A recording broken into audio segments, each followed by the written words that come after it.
The conference room was silent, except for the sound of pens scratching against paper. 23 signatures stood between TechVantage Solutions and the biggest contract in our company's history, $900 million. The air smelled like expensive cologne and leather portfolios. All eyes were on the mahogany table where the final document sat. That's when Brandon Hoffman cleared his throat. "Before we proceed," he announced, his voice cutting through the tension, "I want to address an operational restructuring that will take effect immediately." My stomach dropped. Something in his tone felt wrong. He turned to me with a smile that didn't reach his eyes. "Jennifer, your services are no longer required. You've been dead weight for months, and quite frankly, we need actual talent to execute contracts of this magnitude. Security will escort you out." The room froze. Someone gasped. I felt 23 pairs of eyes shift to me. But I didn't panic. I didn't cry. I smiled. Because Brandon Hoffman had just made the most expensive mistake of his career, and he had absolutely no idea. If stories about strategic patience and corporate karma interest you, there's more where this came from. The subscribe button costs nothing but opens doors to stories that prove the long game always wins. My name is Jennifer Hayes, and until that moment, I'd been the Vice President of Infrastructure Operations at TechVantage Solutions for 8 years. The title sounds fancy, but my background was anything but. I grew up in a neighborhood where people fixed their own cars because mechanics were a luxury. My father worked double shifts at a manufacturing plant.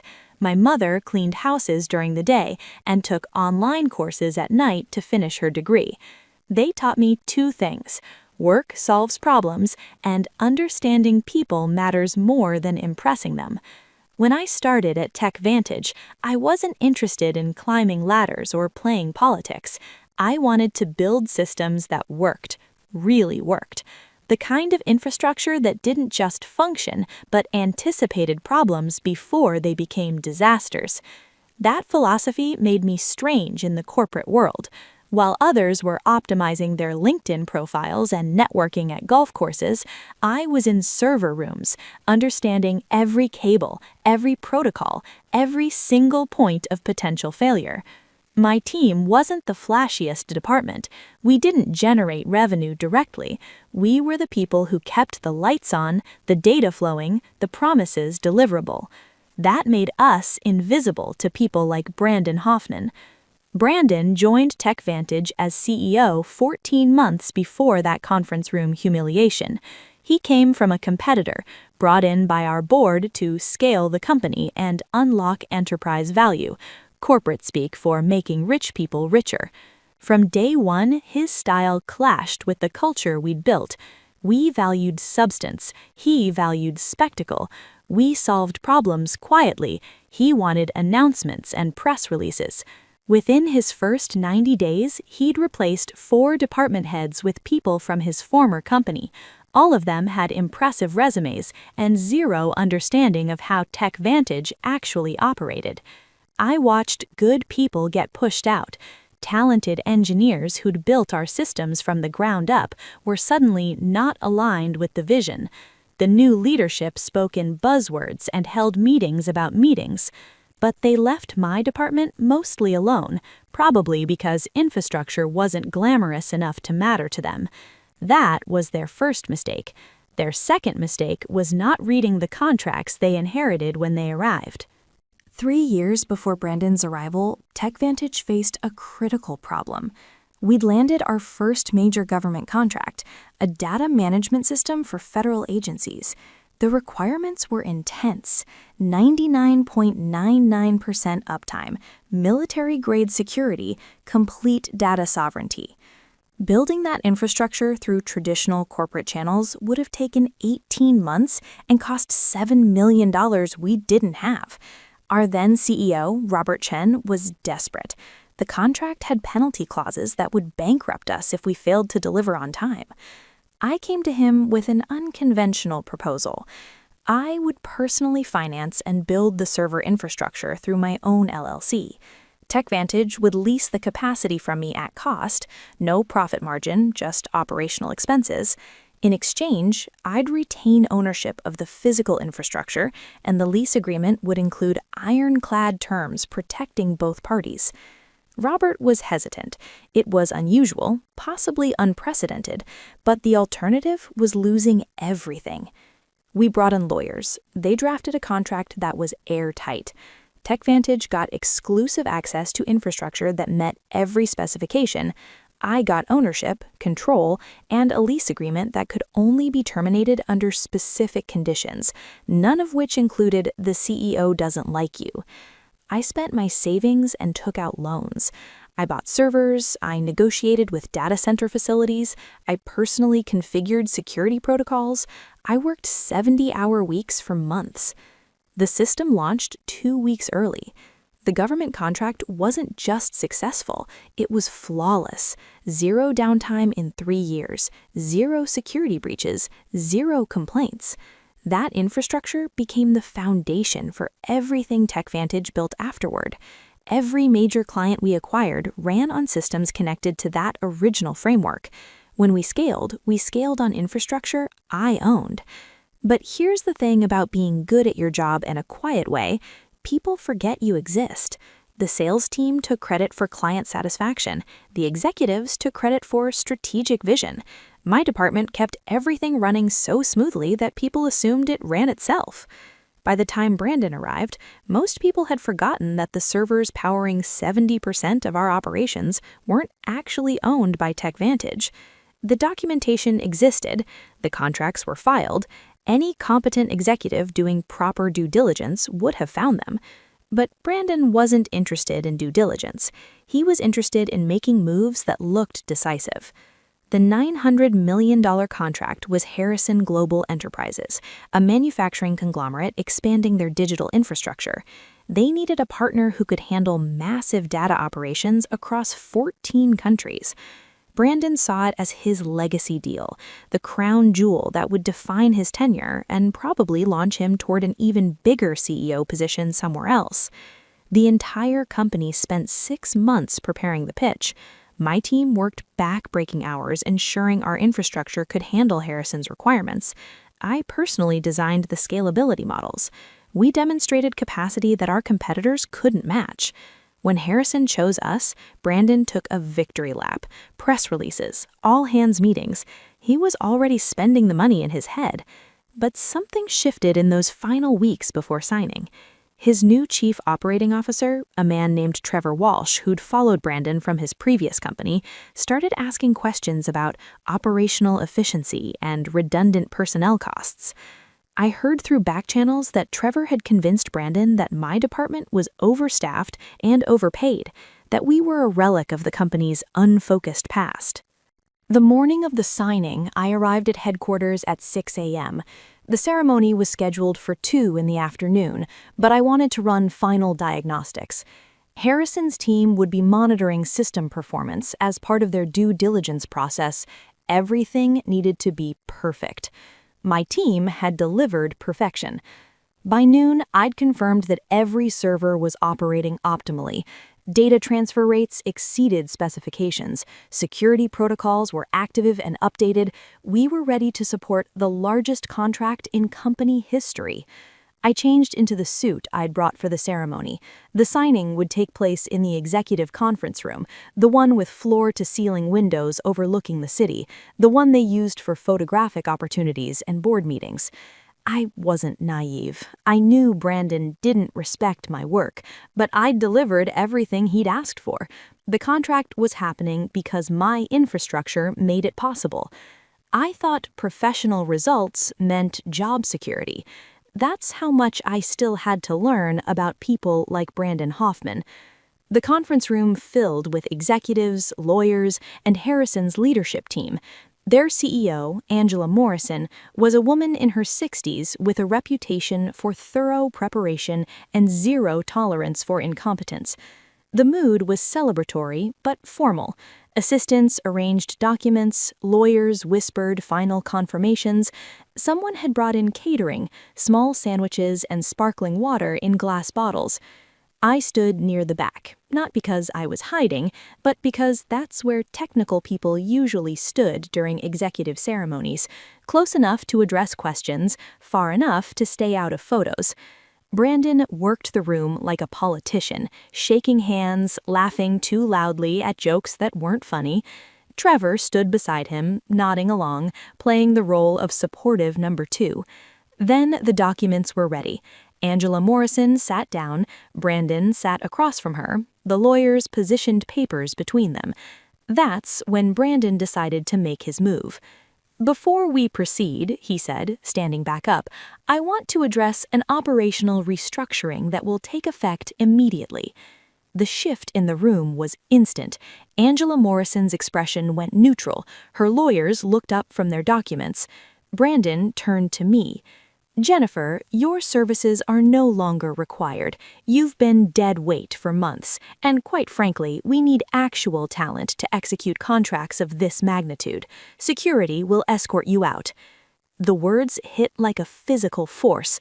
Someone near me inhaled sharply. I saw Angela Morrison's eyes narrow, but Brandon was smiling, proud of himself. Trevor stood beside him, nodding along, playing the role of supportive number two. 2 security guards appeared at the door. They looked uncomfortable. One of them, Thomas, had worked with me on access protocols for the building. He wouldn't meet my eyes.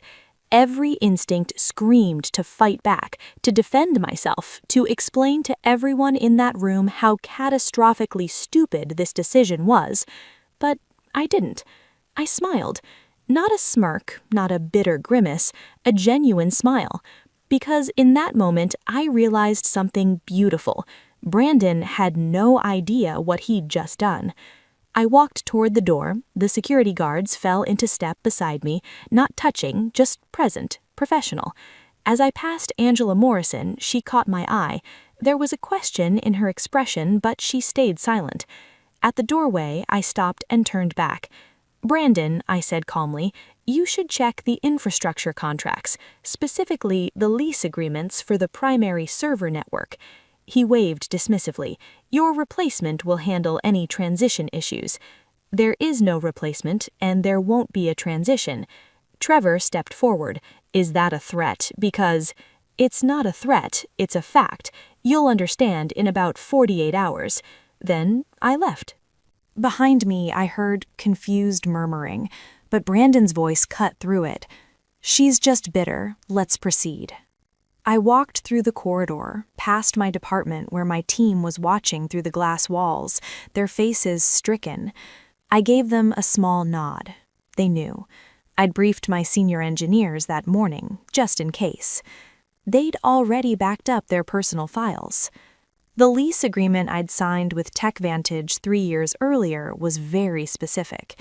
It guaranteed the company exclusive access to my infrastructure as long as I remained employed in a decision-making technical role, or if my departure was voluntary and followed a 90-day transition period. Termination without cause, especially public termination, triggered a different clause. I had the right to revoke access with 72 hours notice. The servers didn't belong to TechVantage. The data centers didn't belong to TechVantage. The security protocols, the redundancy systems, the backup frameworks, all of it was mine. Legally, contractually, completely. When I got to my car, I called my lawyer, a woman named Rebecca Torres, who specialized in corporate contract law. She'd helped draft the original agreement. "What they did?" she asked, her voice caught between shock and delight. "Fired me, during the Harrison signing, in front of everyone." "Jennifer, you know what this means." "I do. I need you to file the revocation notice. 72-hour clock starts now." "They're going to panic." "Yes," I said, "they are." I went home. My apartment was quiet. I made coffee and sat by the window, watching the city below. My phone started buzzing around 6 p.m. Calls from coworkers, texts asking what happened, messages from people who'd heard rumors. I didn't answer. There was nothing to say yet. The real chaos would start tomorrow, when Brandon and Trevor actually tried to understand the systems they'd just inherited and realized those systems weren't theirs to inherit. Around 8 p.m., I got a text from one of my senior engineers, a man named Amit, who'd been with the company for 6 years. They're asking us to explain the infrastructure documentation. They can't find anything that shows TechVantage owns the servers. Trevor is freaking out.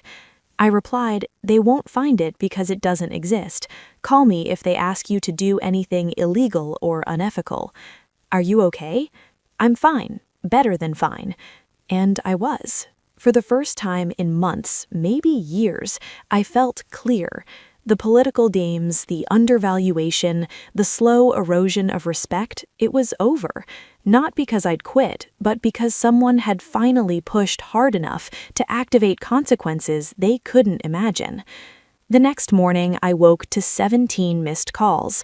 Most were from TechVantage numbers I didn't recognize. One was from Brandon's assistant. I ignored them and went for a run. When I got back, there was an email from Trevor Walsh. The subject line was, "Urgent, infrastructure documentation request." The email was 3 paragraphs of corporate speak that boiled down to, "We need you to explain where the servers are and how to access the ownership records, because we can't find anything showing their hours." I replied with a single sentence, "Please direct all inquiries to my attorney, Rebecca Torres," followed by her contact information. Then I forwarded the entire thread to Rebecca with a note, "It begins." She called me 10 minutes later, laughing. "Jennifer, they have no idea. They actually think this is a documentation problem. How long until they realize? My guess, end of business today. Someone will eventually read the contracts, and then all hell breaks loose. What should I expect? Threats, offers, desperation. Hold your ground. You have all the leverage here." Rebecca was right. At 4:47 p.m., I received a call from a number I didn't recognize. Against my better judgment, I answered. It was Robert Chen, the former CEO who'd approved my original infrastructure deal. "Jennifer," he said, his voice tired. "They called me. The board did. They're trying to understand what happened." And I told them the truth, that you built and owned the infrastructure, that the lease agreement was legitimate and approved by the board at the time, that anyone doing proper due diligence would have known this. Did they listen? They panicked. Brandon is claiming he was never informed. The board is claiming they assumed ownership transferred at some point. Everyone's pointing fingers. "What do you need from me, Robert?" He sighed. "Nothing. I'm not calling to ask for favors. I'm calling to say I'm sorry. You deserved better than what Brandon did. You built something remarkable, and you did it with integrity. Whatever happens next, you've earned the right to make that choice." It was the first genuine apology I'd received. It mattered. "Thank you," I said. For what it's worth, Angela Morrison pulled Harrison out of the contract this afternoon. My heart skipped. She did? She said if TechVantage treats essential personnel that way in public, she doesn't trust their operational stability. The way Brandon fired you during the signing, it spooked her. Then, when the infrastructure questions started circulating, she walked. $900 million. Gone. Not because of me, because of Brandon's ego and incompetence. How's Brandon handling it? Robert laughed bitterly. Not well. The board called an emergency meeting. Trevor's trying to blame your department for poor documentation. Brandon's trying to claim you sabotaged the company. I didn't sabotage anything. I built systems that worked, and I own them legally. I know. The board knows too now, but knowing doesn't solve their problem. We talked for a few more minutes. Robert had left the company 6 months after Brandon arrived, forced out during the leadership purge. He'd landed on his feet, consulting work, advisory boards, the soft retirement of successful executives. Before we hung up, he said, "Whatever you decide to do with the infrastructure, make sure it's your decision, not revenge, not reaction, your decision." It was good advice. The 72-hour notice period ticked down. I spent the time thinking, planning, and fielding increasingly frantic communications through Rebecca. Brandon sent a formal letter claiming my lease agreement was invalid due to conflicts of interest, a legal argument that fell apart immediately since the board had approved everything. Trevor tried a different approach, sending a proposal to buy out my infrastructure at what he called fair market value, a number that was about 40% of what it would cost them to rebuild everything from scratch. The board sent their own lawyers, who at least understood the situation. They requested a meeting to discuss options. I agreed to meet on day 4, after the revocation period ended and their access to my infrastructure officially terminated. That night, at midnight, the lease expired. At 12:01 a.m., my servers began refusing TechVantage's access requests. I wasn't destroying anything. I wasn't deleting data. I was simply enforcing the contract terms. No employment in a technical decision-making role meant no lease agreement, meant no access. Their systems didn't crash immediately. They had some local capacity, some backup systems that weren't running through my infrastructure, but about 70% of their operations depended on servers. The meeting took place at a neutral location, a conference room in Rebecca's law firm. TechVantage sent 3 board members, their general counsel, and, surprisingly, Brandon himself. He looked like he hadn't slept. Good. The board members were professionals, a venture capitalist named Howard Lin, a former tech executive named Kathleen Price, and a finance expert named Raymond Okoye. They were serious people who understood they were in serious trouble. Howard spoke first. "Ms. Hayes, we appreciate you taking this meeting. We'd like to find a resolution that works for everyone." "I'm listening," I said. Kathleen leaned forward. "First, we want to acknowledge that your termination was handled inappropriately. Brandon has admitted that he didn't review the infrastructure contracts before making that decision." I glanced at Brandon. He was staring at the table, jaw tight. "The board is prepared to offer reinstatement at your previous position with a formal apology and compensation for the disruption." Rebecca and I had anticipated this. "And the infrastructure access?" I asked. "We'd like to reinstate the lease under the original terms," Raymond said. "No," I replied simply. The room went quiet. "No?" Howard repeated. "The original lease was structured the way it was because TechVantage needed help and had limited resources. That's not the situation anymore. If we're renegotiating, we're doing it properly." Kathleen nodded slowly. "What are your terms?" I slid a folder across the table. Rebecca and I had spent 2 days preparing this. Option 1, TechVantage purchases the infrastructure outright at independently appraised fair market value. I transition everything over 90 days and walk away. And option 2, Raymond asked. I return as Chief Technology Officer, not VP of Infrastructure. Full executive authority over all technical operations. Equity package standard for C-suite positions. The infrastructure lease continues, but at market rates, not at cost. I maintain ownership. Brandon finally spoke. "That's insane. You're extorting the company." Rebecca's voice was ice. "Mr. Hoffman, extortion implies illegal coercion. Miss Hayes owns infrastructure that your company depends on. She's under no obligation to provide access at any price. These are generous offers considering your position."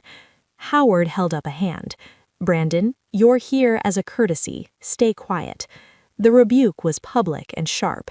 Brandon's face flushed, but he shut up. Kathleen studied the documents. "These terms are aggressive. They're fair," I countered. "Option 1 gives you complete ownership and eliminates any dependency on me. Option 2 gives you access to infrastructure you can't replicate quickly while ensuring I'm properly valued. And if we refuse both, then I sell my infrastructure to someone else and you rebuild from scratch. Based on my estimates, that'll take you 18 months and cost significantly more than either option I've presented." Raymond was running numbers on his laptop. "She's right. Conservative estimate for rebuilding comparable infrastructure is between $12 and $15 million, and that's if we don't lose clients during the transition." We've already lost Harrison, and 3 other clients have reached out asking about operational stability. If word spreads that we don't actually own our core infrastructure, we'll lose more." The board members exchanged looks. They were doing mental math, weighing options, calculating damage. Finally, Kathleen spoke. "We need to discuss this privately. Can we reconvene tomorrow? Take the time you need, but every day without access is a day your clients are asking questions." We left the conference room. In the elevator, Rebecca grinned. "You were perfect, professional, firm, unshakable." I was terrified, I admitted. "Didn't show. They're going to take option 2, you know." "You think so?" "Option 1 costs them immediate capital they don't have, and they lose your expertise. Option 2 keeps you engaged, maintains infrastructure access, and only costs them operational expenses plus your new compensation. It's the smart play." She was right, of course. That evening, Howard Lynn called me directly. The board voted. We accept option 2 with a few minor modifications to the equity structure. Can your attorney review the amendments? "Yes," I said, keeping my voice neutral even though my heart was racing. "Good. Jennifer, for what it's worth, we should have been paying attention. What happened in that conference room never should have occurred. We failed you as a board." "It was accountability, real and direct." "I appreciate that," I said. "One more thing. The board is moving to remove Brandon as CEO, effective immediately. Trevor Walsh will be departing as well. We'd like to announce your CTO appointment at the same time to signal stability to clients." Understood. The announcement went out 3 days later. TechVantage's board of directors released a statement. "Effective immediately, Brandon Hoffman has stepped down as Chief Executive Officer. Jennifer Hayes has been appointed Chief Technology Officer, joining the executive leadership team. Ms. Hayes brings 8 years of infrastructure excellence and deep institutional knowledge to this role. TechVantage remains committed to operational excellence and client service."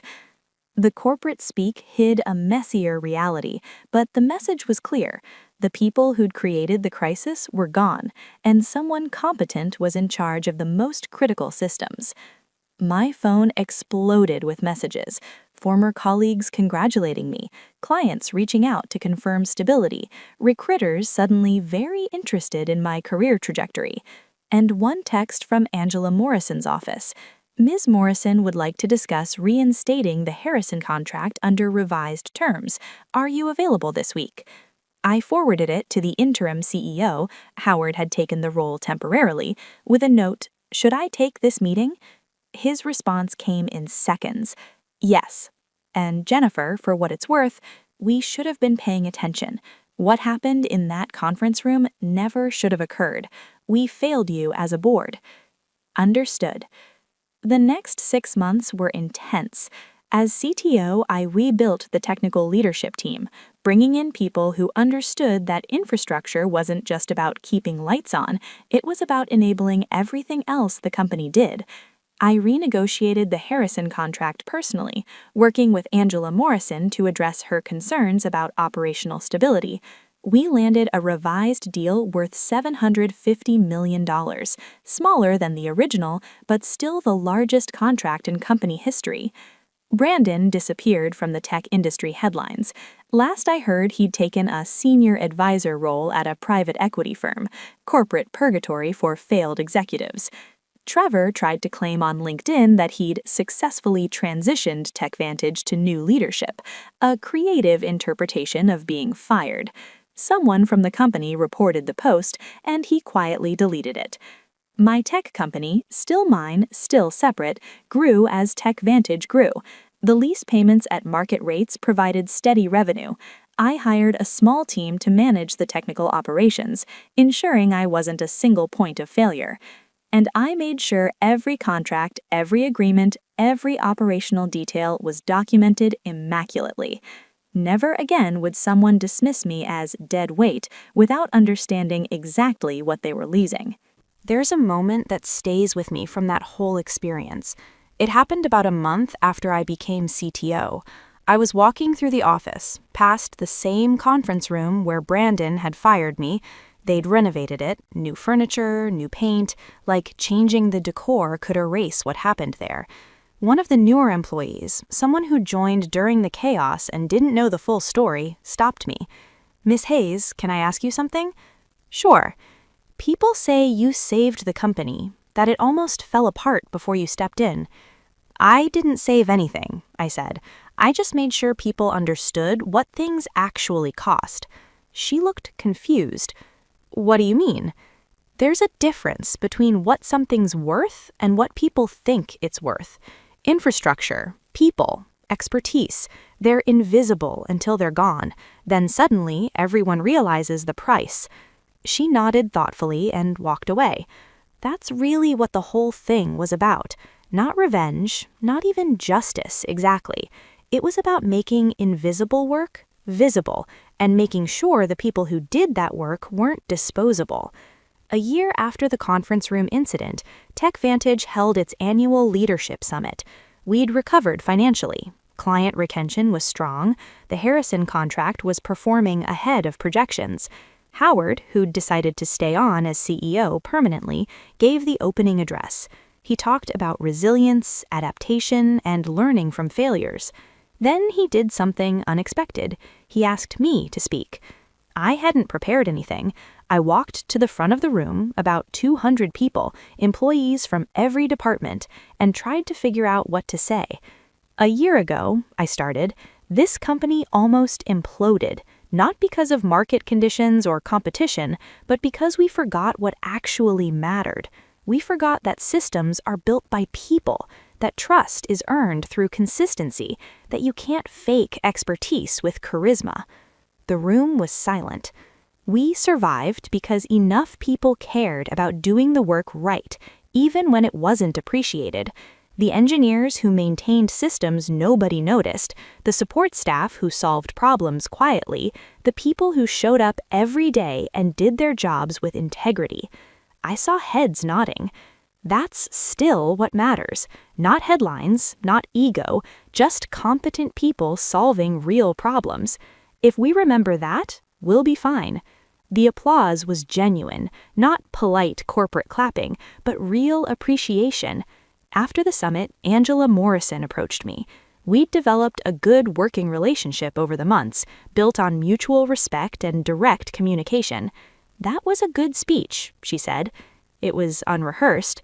The best ones are. She paused.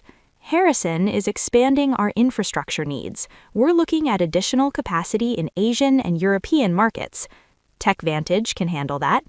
"I know, but I'm not asking TechVantage. I'm asking you, your infrastructure company.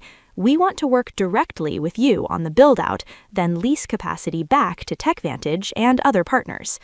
It was a significant offer, a chance to expand my business beyond just supporting TechVantage. "I'd need to check conflict of interest policies," I said carefully. "Already did. As long as you're transparent and TechVantage gets priority access at the agreed rates, there's no issue." Howard approved it. We shook hands. "Send me the specifications. I'll put together a proposal." That conversation opened doors I hadn't anticipated. Over the next year, my infrastructure company grew from a single-purpose entity into a legitimate business, serving multiple clients across industries. TechVantage remained my largest customer, but not my only one. The work I'd started as a desperate solution to a funding problem had become something bigger, proof that technical expertise, properly valued and legally protected, could build real equity. 2 years after the firing, I received an unexpected email. Brandon Hoffman wanted to meet for coffee. My first instinct was to delete it, but curiosity won. We met at a neutral cafe, the kind where startup founders and freelancers worked on laptops. He looked older, less polished than the executive who'd dismissed me in front of a room full of people. "Thank you for coming," he said. "I'm curious why you wanted to meet." He stirred his coffee, not making eye contact. "I wanted to apologize, properly, not through lawyers or PR statements." "Okay." I was arrogant. I thought leadership meant making bold moves, cutting inefficiencies, projecting confidence. I didn't understand the systems I was managing. I didn't value the people who actually made things work. It was the most honest I'd ever heard him speak. "What happened after you left TechVantage?" I asked. I consulted for a while, realized I didn't know as much as I thought I did, started actually learning how businesses operate instead of just performing leadership. And now? I'm a COO at a mid-sized firm, smaller role, less ego, more learning. It's better. We talked for another hour. Not friends, but not enemies, just two people who'd been on opposite sides of a disaster, both changed by it. Today, 5 years after that conference room, TechVantage is stable and growing. My infrastructure company employs 15 people and supports clients across 3 continents. I'm still CTO at TechVantage, but my equity and infrastructure business mean I'm financially independent. The lesson I learned wasn't about revenge or vindication. It was simpler and more practical. Understand what you're worth, document it properly, and never assume other people will value your work just because it's essential. Invisible work stays invisible until you make it visible, through contracts, through ownership, through standing firm when people try to dismiss you. Brandon taught me that, though he didn't mean to. The conference room where he fired me is now used for new employee orientations. Sometimes I walk past it and remember the moment everything changed, not with anger, but with clarity. That moment was terrifying and humiliating. It was also the moment I stopped waiting for validation and started demanding it. The servers still run, the systems still work, and now everyone knows exactly who built them and what they're worth. That's not revenge. That's just honest accounting. If this story resonated, if you've ever felt undervalued or dismissed for doing essential work quietly, there's a community here that understands. Subscribing means you won't miss the next one. Stories about people who played the long game, documented their worth, and made sure their work spoke louder than anyone's ego. The button's right there when you're ready.